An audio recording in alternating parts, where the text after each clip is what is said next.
Pues sí, como lo comentas, vamos a tener hoy una entrevista con la abogada del Instituto Mexicano de Derechos Humanos y Democracia, Verónica Garzón, sobre pues este tema que ha sido polémico en estos días desde antes, pero digamos últimamente volvió a recobrar relevancia, ¿no? Por este fallo que hizo el abogado, digo, el juez, perdón, un juez a favor, digamos, de Diego N., este joven ex estudiante, ¿verdad? Ya no es estudiante, está ahorita detenido en el reclusorio, ¿no? ¿En cuál? ¿En el En el norte? reclusorio En Oriente. el oriente.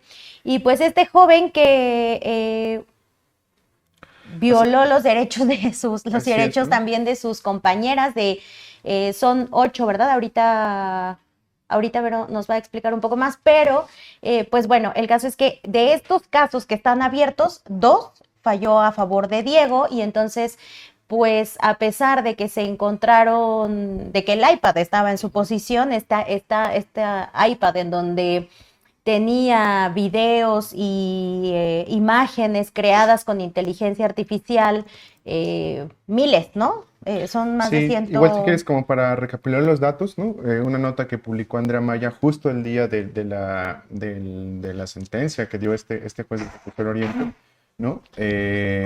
Son estos datos, ¿no? O sea, al momento de su detención, que fue en 2023, las Exacto. autoridades encontraron en posesión de Diego un total de 166.900 fotos y más de 12.000 videos, ¿no? En este iPad. Todo Ujú, este material consistía en imágenes de mujeres desnudas, que eran sus compañeras de clase, y la ujú. mayoría habría sido modificada con inteligencia artificial. Y por eso o sea, por eso este juicio, no porque sea menor, pues los otros juicios, pero este juicio era paradigmático hasta cierto sentido, porque se iba a aplicar por primera vez la ley Olimpia a un caso donde se exponía la violencia, o sea, se exponía la vulnerabilidad de las mujeres, Ujú. un caso de violencia digital, pero también con el uso de herramientas tecnológicas. Y pues siento un precedente bastante mal este juez Francisco Salazar Silva al emitir estas dos sentencias, que ya lo decía Isa, hay 6 carpetas de investigación que siguen activas. Ujú. Una de ellas, a lo mejor ahorita Verónica nos podría comentar más, pero una de ellas es por el delito de trata de personas, no solamente por estos delitos, digamos, que tienen que ver con vulneración de la intimidad, ¿no? Que entiendo que es eso. Pero creo que por ahí ya vemos a Verónica. Entonces, pues Verónica, ¿cómo estás? Verónica Garzón, abogada del Instituto Mexicano de Derechos Humanos y Democracia, y aquí te saludamos, ya estamos aquí al aire, y pues no sé, ¿cómo ¿Nos estás? escuchas bien, verdad, Verónica? Sí, sí, perfecto. ¿Ustedes a mí? Sí, también, Perfecto. muy bien. Oye, Súper. pues Bueno, pues hola. Mucho gusto a todas. igualmente, bienvenida a Disrupciones. Y pues a mí me gustaría entrarle a este tema preguntándote, pues ahora sí que qué falló. O sea, la ley Olimpia reconoce, bueno, fue aprobada, ¿no? En el 2020 y reconoce la violencia digital como un tipo de delito que puede sancionar con multas económicas y con prisión. Pero ha habido bastante polémica alrededor de qué fue lo que falló, digamos, en este fallo a favor de Diego N., pues ya que como ahorita mencionaba Cau en su nota, pues pareciera que hay vacíos legales o cosas que se pueden interpretar o no interpretar de acuerdo al caso. Y pues han habido señalamientos en donde se ha puesto sobre la mesa el tema que como era la primera vez que se iba a aplicar, pues hay varias pues incluso términos legales que incluso, bueno, sí, que no juegan a favor de las víctimas, ¿no?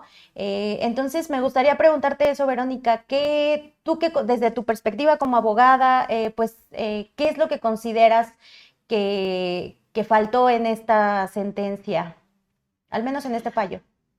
Uy, pues creo que inicialmente diría que perspectiva de género por parte de las autoridades, desde el inicio hasta el final, ¿no? O sea, incluso hablando de el propio juez, si nos remontamos desde los inicios de las investigaciones, pues desde ahí es desde el momento en el que las autoridades tienen esta obligación de investigar con perspectiva de género. Y lo cierto es que, pues, no se hace, ¿no?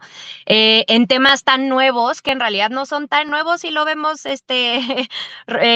pues prácticamente, ¿no? Pero lo cierto es que sí, las autoridades todavía no están capacitadas en temas de violencia digital en absoluto, ¿no? Entonces, cuando llega un caso así, por supuesto que no están preparadas institucionalmente, ¿no? Para poder hacer todos las gestiones que se requieren en materia de tecnología para poder, pues, probar el delito, ¿no? Porque al final, pues, el Ministerio Público es quien tiene la obligación de probar que sucedió ese delito. Ahora, el tema específico del caso es que justamente como mencionabas, no se reconoció que existiera responsabilidad o no se reconoció que hubiera un vínculo entre el iPad donde estaban todas esas imágenes y videos, contenido sexual generado con inteligencia artificial y el imputado, ¿no? El Diego N.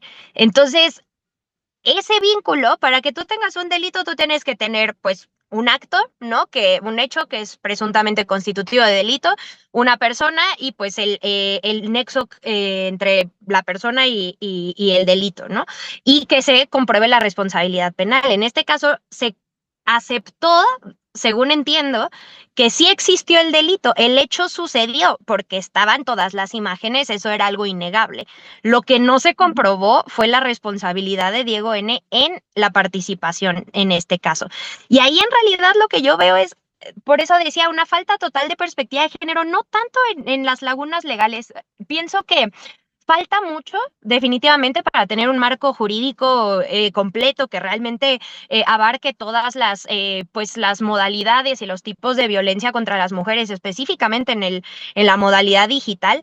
Pero lo cierto es que por lo menos, y gracias a toda la batalla que se ha realizado como pues por parte del colectivo de la Ley Olimpia, pues se haya tipificado esto. El problema es que las autoridades no saben cómo aplicarlo y no saben cómo precisamente establecer estos vínculos. Ahora, también juzgar con perspectiva de género más allá de unas cuestiones meramente como formales, porque esas son formalidades, es cómo esas formalidades están interrumpiendo, están entorpeciendo, obstaculizando el acceso a la justicia para las mujeres, sobre todo en casos como estos que son sumamente complejos de tener pruebas físicas, de tener testigos, por ejemplo, de que sucedieron esos hechos, de que justamente me parece que en alguna entrevista la abogada de las denunciantes señaló en algún punto como justamente en estos delitos, pues no se tiene a un testigo que haya visto cómo Diego N. manipuló o creó ese contenido con inteligencia artificial.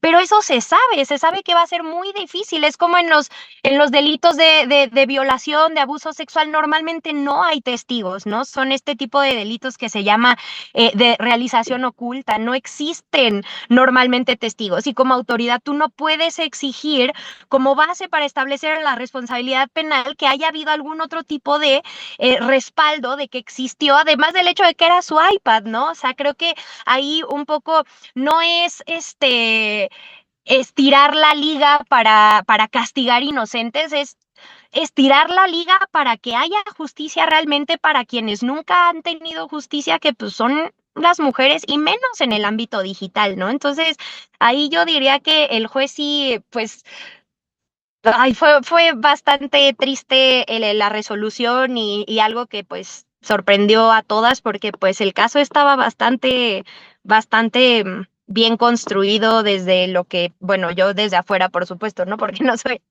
abogada del caso ni mucho menos, pero de lo que se puede entender está bastante claro, ¿no? Y no es posible que siga habiendo autoridades que quieran el cumplimiento de estos requisitos que en ciertos delitos, pues no es posible, ¿no? Verónica, aquí te saluda Camilo desde la redacción. Me gustaría preguntarte, hace un rato mencionabas acerca que falta todavía en términos jurídicos, pues mucho que hacer para tocar ese tipo de casos, ¿no? Me gustaría preguntarte, desde tu perspectiva, ¿qué se podría implementar para que estos casos fueran, pues, atendidos de la mejor manera, ¿no? Por las autoridades. Ay, pues mira, la verdad es que en todo el ámbito del sistema de la justicia hace falta muchísimas cosas, pero sobre todo cuando estamos tratando de casos de violencia de género, ¿no? Em, no creo. Definitivamente se ha gastado muchísimo dinero en capacitaciones y talleres para las autoridades del sistema de justicia. Jueces y juezas tienen de verdad un historial así, te pueden presentar horas y horas y leer diplomas de cursos y talleres que tuvieron en temas de perspectiva de género, en temas de delitos sexuales, en temas de delitos digitales, etcétera. Y lo cierto es que hasta el día de hoy no ha habido un solo avance en eso, ¿no? O los avances son meramente pues marginales. La cuestión aquí es precisamente dónde se están gastando todos los recursos, por qué no se está llegando a un resultado o no se está midiendo para nada que no se está llegando a un resultado.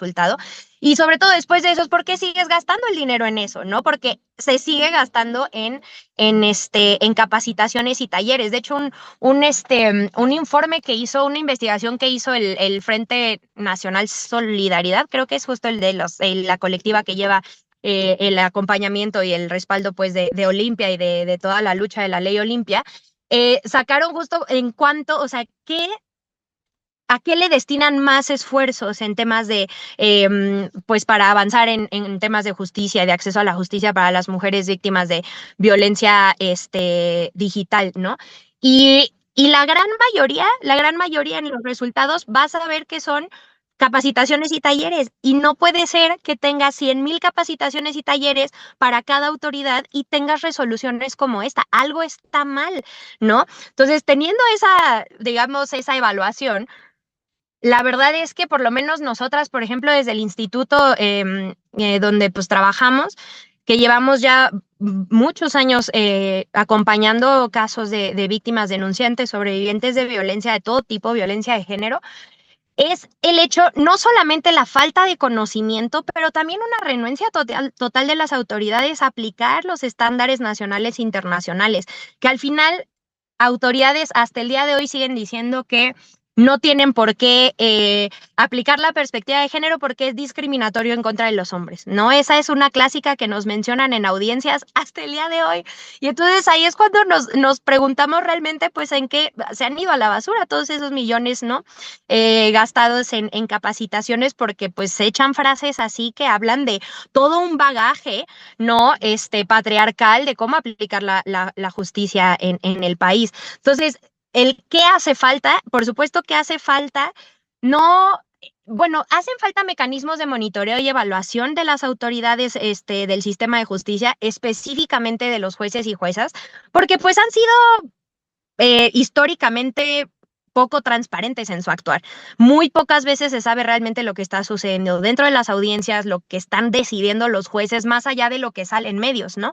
Porque luego, si sacas algo, te acusan de estar ventilando información que solamente debería de estar en el proceso penal. Entonces, ha habido muchas cuestiones sobre temas de falta de publicidad, falta de transparencia, y ahí es donde yo pondría el dedo, ¿no? Definitivamente hace falta que exista unos mecanismos de monitoreo y evaluación, una autoridad que esté evaluando constantemente y que sea independiente al propio Poder Judicial, porque el problema es que el Poder Judicial hasta ahorita por lo menos tiene su propio, en el Consejo de la Judicatura, ¿no? De cada estado o el Consejo de la Judicatura Federal, están encargados de analizar, por ejemplo, si se mete alguna queja en contra de alguna autoridad jurisdiccional, pues revisan si incumplió con sus labores y aplican sanciones. Y lo cierto es que al día de hoy no se sabe o no se tiene certeza porque es sumamente compleja ese mecanismo como de sanciones. No se sabe cuántas sanciones tienen los jueces, por ejemplo, específicos. Tú no lo puedes buscar de esa forma. No hay manera de encontrar, por ejemplo, por falta de perspectiva de género, cuántas sanciones o cuántas quejas se metieron en contra de las autoridades. Entonces, eso claramente y la falta de transparencia hace que sigan sucediendo actos como estos en total impunidad, porque lo cierto es que ya a estas alturas no debería de suceder algo así, y menos una cuestión como tan grave y tan histórica que representaba también esta sentencia, ¿no? Bueno, este caso específicamente. Justo como mencionabas, no es porque los demás no sean importantes, es porque aquí estábamos hablando además de un tema sumamente coyuntural, como es el tema de la inteligencia artificial y las violencias que se generan a través de esta herramienta, ¿no? Entonces, también pensaría en pues que se apliquen estas sanciones, más allá del monitoreo y de la evaluación, que realmente haya sanciones a las autoridades y que eso implique el pues que salgan del cargo cuando se está viendo la total ineptitud para juzgar con perspectiva de género. Y pues eso es algo que claramente no hay. También en este sentido que comentas, ¿no? O sea, hay como toda una discusión pública, antaña también, y un poco son las valoraciones que también Andrea recupera en la nota que publicamos, sobre si es suficiente como estos canales de denuncia formal para poder acceder a la justicia, ¿no? O sea, vemos pues estos impedimentos que existen y esta falta de capacitación, opacidad que hay dentro del Poder Judicial para poder juzgar con perspectiva de género. Pero también en parte, o sea, y es una valoración ahí como agridulce, porque si en parte llegó esto a estos canales judiciales, fue por la presión de las colectivas, por el acompañamiento político, acuerpamiento que hubo por parte de otras mujeres y otros colectivos, ¿no? Preguntarte qué otros mecanismos pudiera haber en tu valoración, no solamente como abogada, sino con alguien que tiene esta perspectiva también feminista o que atiende las violencias de género, eh, para poder acompañar esto y para poder acceder a justicia y pues qué es lo que deberíamos de estar impulsando como sociedad en ese sentido, ¿no? Creo que también el problema ahí ha sido históricamente, pero sobre todo en estos casos, las reparaciones del daño, ¿no? Creo que digo, como abogada fui educada de una manera, porque lo cierto es que pues las universidades no tienen para nada, ¿no? Como esta perspectiva de género, ni educan así, ni capacitan a todas las alumnas, alumnos y alumnes, pero creo que sí ha habido de alguna manera, ¿no? Una falla en entender el sistema de justicia como algo que única y exclusivamente opera a través del derecho penal, ¿no? Y te enseñan que esa es la única forma y que si quieres resolver tus conflictos, que si tienes alguna queja, tienes que ir a denunciar y la cultura de la denuncia y ve y acércate a las autoridades. Perdón, pero ¿con qué seguridad va a ir a una mujer o una persona históricamente discriminada a una institución que la ha discriminado, ¿no? O sea, con qué herramientas también, ¿no? Se acerca una autoridad que constantemente va a ejercer todos los mecanismos que puede pues, para evitar que accedas a la justicia, ¿no? Lo cierto es que por lo menos en los últimos años y desde siempre, pues, pero incluso ahora que ya hay más vías como para la denuncia y demás, y las denuncias han sido mucho mayores, aún así el 90% de las mujeres no denuncia los delitos que ocurren en su contra y mucho menos los delitos sexuales, que son casi los que permean, ¿no? Como en las mujeres. Entonces, tenemos ese tipo de datos donde la cifra negra en los casos de violencia contra las mujeres o violencia de género en su conjunto está cerca, la cifra negra, pues cerca del 98%, ¿no? Entonces, con esas cifras, ¿con qué seguridad vas a ir ante las autoridades? Pero te siguen diciendo que esa es la única vía para acceder a la justicia y pues no es cierto, ¿no? Digo, yo como abogada me dedico a esto, y pues estamos dentro del sistema de justicia y ahí estamos peleándonos con jueces y juezas, pero hay un montón de mecanismos alternativos siempre y cuando sean el deseo de las víctimas sobrevivientes, ¿no? Y denunciantes, el acceder a este tipo de mecanismos no jurisdiccionales o que se puedan sí meter una denuncia, pero que se puedan resolver de una manera mucho menos formal y a través de algún tipo de conciliación. Aquí lo importante, más que por ejemplo, pues los años de prisión que pues son importantes, las sanciones que se impongan para mandar un mensaje que no impunidad, ¿no? Aquí no se aceptan ese tipo de conductas,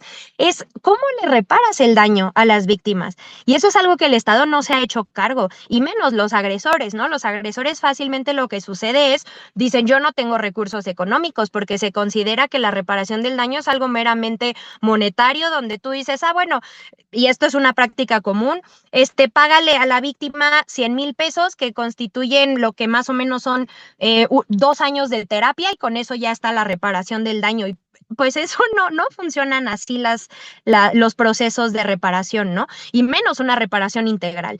Entonces, para hablar de mecanismos alternativos, tenemos que hablar de conceptualizar la reparación integral del daño, por lo menos colocarla desde una visión muy distinta a la que se ha estado utilizando hasta ahorita, que es la monetaria, ¿no? Estamos hablando de un tema de disculpas públicas, de cambios institucionales, de garantías de no repetición, de medidas de satisfacción, etcétera, como todo lo que la gama que existe, ¿no? Rehabilitación, psicoterapia, por supuesto, pero muchas otras cosas para poder recuperar los proyectos de vida, y eso no ocurre. Entonces, ahí creo que el Estado más bien es el que ha fallado, y además en lo que está anunciando que deberían hacer las víctimas, que es denunciar, y se les exige en muchas ocasiones que denuncien automáticamente después de que suceden los hechos, porque si no, ¿por qué te tardaste tanto tiempo? Y ahí vienen los reclamos. Pues entonces que se haga cargo de que exista una institución que realmente responda a esas demandas, y hasta ahorita no ha sido así. Gracias. Bueno, ya por último me gustaría preguntarte, agradeciendo tu tiempo, bueno, vi algún dato en donde un medio de comunicación MX dice que se han presentado en la Ciudad de México 3.750 denuncias por delitos contra la intimidad sexual desde 2020, aunque solo el 6% de los casos han sido judicializados, ¿no? Lo que nos estás platicando ahorita un poco. Y pues bueno, hay otros datos como que en la delegación Cuauhtémoc es en donde hay mayor cifras de estas denuncias, seguido de Iztapalapa y de Álvaro Obregón. Entonces, a mí me gustaría preguntarte dos cosas breves. Bueno, una, si consideras que se debe de trabajar. Ahorita mencionabas que sobre la reparación del daño y todos estos aspectos, pero pareciera que también no, o sea, que esperamos solamente llegar a este papel, a este punto de la vía penal, pero bueno, también es necesario pues explorar otras alternativas como la administrativa, la laboral, la civil o la escolar. Es decir, pues esta parte de no esperar a llegar hasta estas últimas consecuencias en donde queremos que se haga justicia mediante una sentencia, ¿no? O una pena, algo punitivista, pues, sino pues esta parte otra vez de la prevención y para no llegar, de la educación, ¿no? Para no llegar hasta este punto.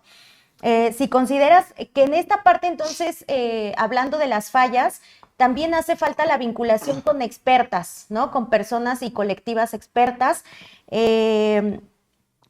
Pero, y mi última pregunta sería como preguntarte, como saber tu punto de vista respecto a qué mensaje envía este fallo del juez, pues no solo a las víctimas, a las víctimas que están ahorita, a las que ya les dieron una sentencia, sino a las que están en espera, pero no solamente a ellas, sino a todas las mujeres, porque si estamos viendo estas estadísticas en donde solo el 6% se judicializa, y entonces, ¿qué mensaje crees que es el que se envía a las mujeres, Vero? Pues el mensaje clarísimo es que estas conductas están permitidas y están siendo avaladas por el Estado, ¿no?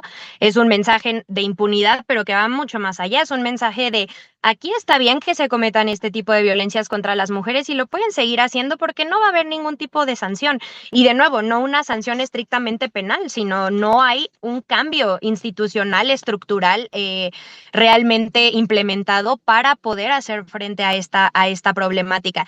Y además, el problema también es el reconocimiento de que existe una problemática, porque aún se sigue sosteniendo el mensaje de que son unas cuantas personas las agresoras, que no son todas, y por supuesto que no son todas, pero sí hay una cultura, ¿no? de violencia súper interiorizada en todas las personas, que por supuesto facilita, y más en entornos escolares, con adolescentes, y te vas a entornos de mucha mayor vulnerabilidad, de perfiles mucho más discriminados, y ahí aumenta mucho más, ¿no? Entonces, ahí el mensaje justamente es que no va a haber ninguna consecuencia, y que es algo aislado y que podemos continuar y no pasa nada, ¿no? Y lo cierto es que no es aislado, es sistemático, es generalizado y está siendo permitido por el Estado. De muchas formas se manda ese mensaje. Y en cuanto a la vinculación con expertas que mencionas, pues sí es súper importante, porque al final las expertas, pero sobre todo las propias víctimas. Lo importante aquí es que se platique, se construyan políticas públicas, legislaciones, pero también estos cambios institucionales, ¿no? Con las propias sobrevivientes y víctimas y denunciantes que son quienes han vivido estas violencias y quienes saben qué es lo que necesitan para poder sentir que accedieron a la justicia, ¿no? Y no que alguien llegue a decirles que la vía penal es justicia cuando tal vez no es así para algunas, ¿no? Esas imposiciones pues claramente vienen desde la estructura pues patriarcal que no permite, de nuevo, no permite que se llegue a nada. Y sobre otro tipo de vías, pues también el tema es como en este caso, ¿no? Hablando de Diego N., pero que se puede trasladar a otro tipo de instituciones. ¿Cómo le hace una institución educativa de ese nivel, que es tan grande, que tiene tantos alumnos y alumnos, para prevenir que sucedan este tipo de cosas y para garantizar que no se repita después de algo así, ¿no? ¿Y qué está haciendo para pues para sancionar también a los propios agresores?